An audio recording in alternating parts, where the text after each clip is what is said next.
There was a time when the land was alive. Farmers worked with their hands. The soil was soft, the food was fresh, and the people were proud. But slowly, people changed. People wanted faster crops, so they turned to chemicals, hoping for quick results. At first, it worked. Yields increased. Fields looked green. But something was lost. They stopped understanding the soil. They stopped noticing the changes. Over the years, the land started to dry. The insects disappeared. The air felt different. The soil, once alive, became quiet. Many farmers gave up. They left their fields and moved on. Some began to wonder, why does our land, like a mother, seem so tired? And in one village, one boy didn't leave. His name was Raju. Raju came back to the village from the city. One day, he walked slowly across the dry, cracked field. He knelt down, ran his fingers through the dust. This land is crying. Every year it gets weaker and no one listens. My uncle says there's no point in staying. He says farming is finished. We should go to the city. Let him go, but I won't. We shall stay, and I'll bring this land back to life. The next day, two old men sat outside the tea stall, sipping hot tea. These boys nowadays, they wear jeans, carry mobiles, and think they know better than their fathers. True. Raju's back from the city and now wants to change everything. Organic farming, he says. What's next? Talking to the plants? Let's see if that compost of his grows anything but trouble. The land's no playground. Mark my words, farming isn't about dreams. It's about sweat, patience, and knowing the soil, not reading it in some city book.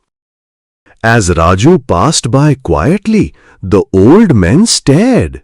He didn't say a word, but the determination in his eyes was clear. Later that evening, at Raju's home, inside the storeroom, fertilizer bags leaned against the walls. You want to stop using this? These chemicals kept us going for years. Cow dung and waste won't save the land. I'm not asking you to change everything. Just give me one patch, one season.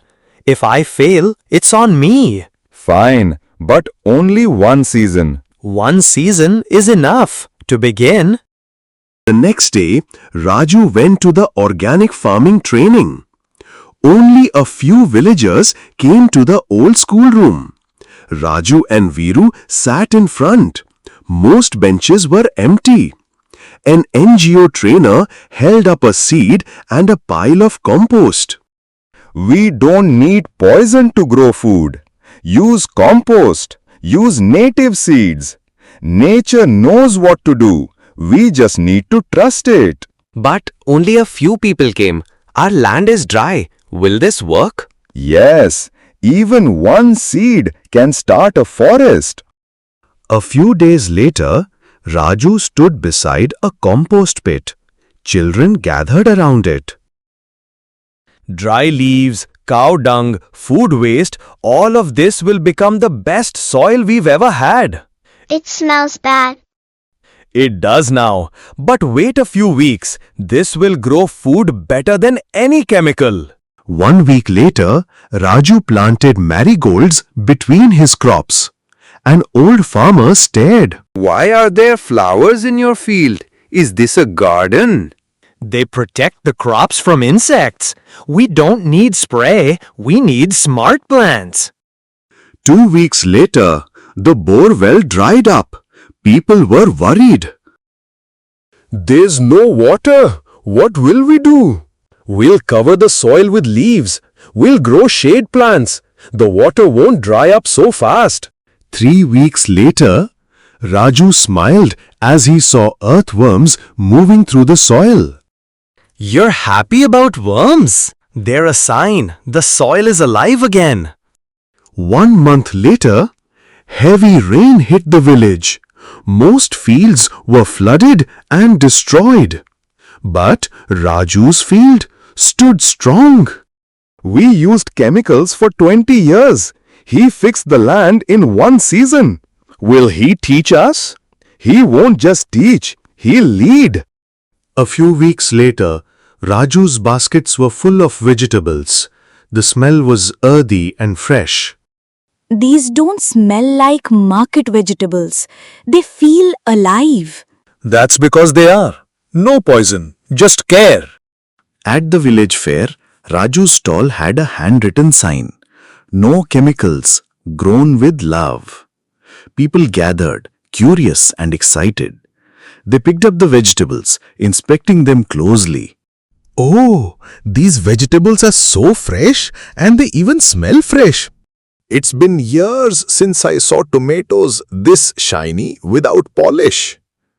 They said, poison brings profit, but I say, love brings life. Raju sat under a tree with a small group of village people, young, old, and kids, listening intently. Will you tell us your story, Raju? You don't need my story. You just need to believe that farming is still powerful. I didn't have machines. I didn't have money. I only had this land and a promise to try.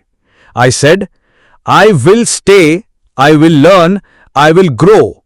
And the land answered me. Now it's your turn. Let's bring this land back together.